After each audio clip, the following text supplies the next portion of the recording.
Hi again then guys, and welcome to a kind of unexpected silhouette drop by Kaz himself on Twitter. And although we already knew that a couple of new vehicles were coming to the game, thanks to of course the official trailer announcing that Super Formula cars were coming to the game, two different variations from Dallara in particular, the SF19, but also thanks to the Nations Cup, we got a sneak peek, as we did a few months back, with the Subaru 22B and a couple of others as well, this time with the Stratos, the 250 GT and the Countach.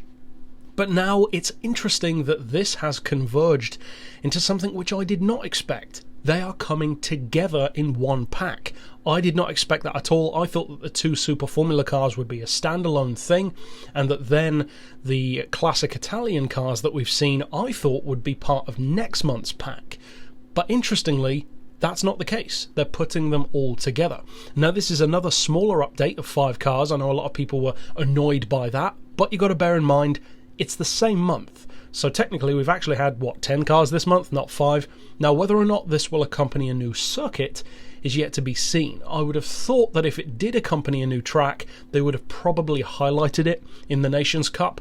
But again, that's not necessarily any kind of yes or no to that. It could well happen. And as far as the release date, it's going to be on the 28th, next week, and that's coming from the man himself, again on Twitter. Now just to quickly break down the cars, of course, top to bottom, left to right, with the accompanying proof of them. First of all, of course, we have the Stratos, so we've got this rather fuzzy shot of it in the game from the Nations Cup events, but you can clearly see that that is the vehicle.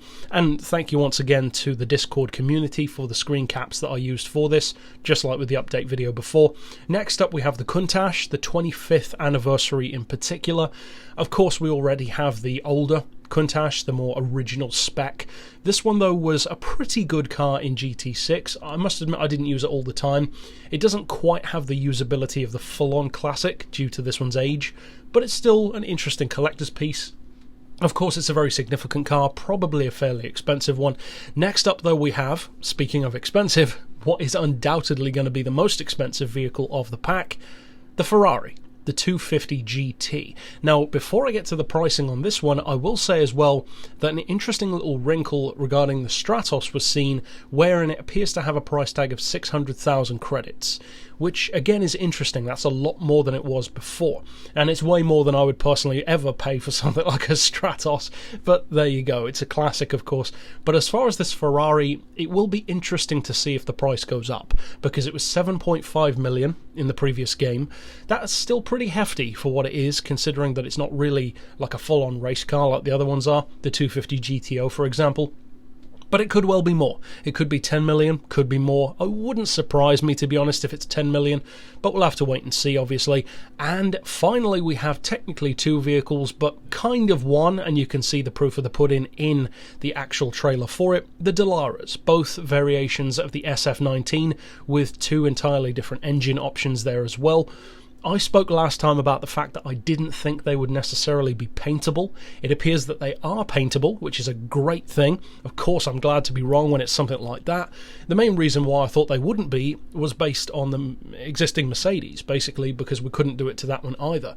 But thankfully, it appears that we can on these, so doubtless there'll be tons of liveries out there, and that would be pretty cool to see as well. So ultimately we have the 5 cars confirmed for the 28th, so next week. We'll have to see as far as new tracks go, but it's an interesting little update, especially when you add it to the 5 cars that we had a couple of weeks ago. But that's it for this particular vid. Of course, stick around on the channel in particular next week, because I will be covering all of these cars, the whole pack itself, seeing what else comes alongside the vehicles, if anything. And so, stay tuned for that. But for now, as always, thanks for watching.